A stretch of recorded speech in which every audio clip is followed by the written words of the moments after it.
I'm Jewish, but last Friday night I was invited to a meeting of the Christian Bible Fellowship on my college campus by a friend of mine who goes, and I wanted to talk a bit about the culture shock that I got there because I know a lot of my audience is Christian. And to preface, people were really nice and respectful, and there was a lot of good and healthy dialogue that happened. I think a lot of the culture shock that I felt can kind of be boiled down to one concept, in that in a Christian community, the main ideas you're looking for are a community who agrees with you and a sense of emotional comfort. Whereas in a Jewish congregation, what you're looking for are people who will hold you accountable to follow a large set of rules, and people who will argue with you until your thoughts are sharp and you can clearly express what you're saying in a way that will be democratically agreeable. I'm just going to give some examples throughout the night and then contrast them with how a Jewish community would have done them so you understand what I mean. There was a prayer portion of the night where the point was for people to speak in English about things that they wanted in their life right then and there, as well as some experiences they'd had during the week. In Judaism, the community would pray in Hebrew. Everybody would pray simultaneously and say the same prayer, and then the prayer would touch on some theme where people are supposed to think in their head about what they want.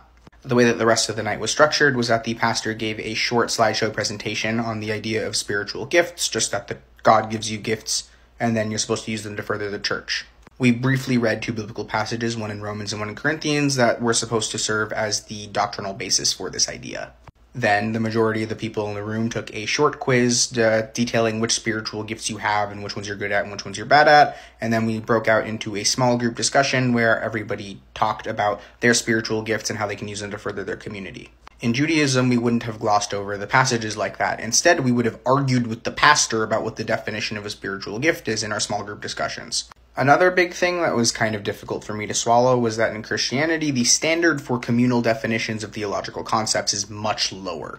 I had a hard time getting any kind of consistent answer about the Holy Spirit. Everybody could agree it was something that is inside every person, that is serving as a comforting force, and something that diverts people away from sin, but there was no definition as to what it actually was, just its function, and people didn't even agree on that. I also learned that there isn't actually a theological standard for what makes somebody born again under Christ, meaning that they're actually Christian, and that was completely whack for me to hear.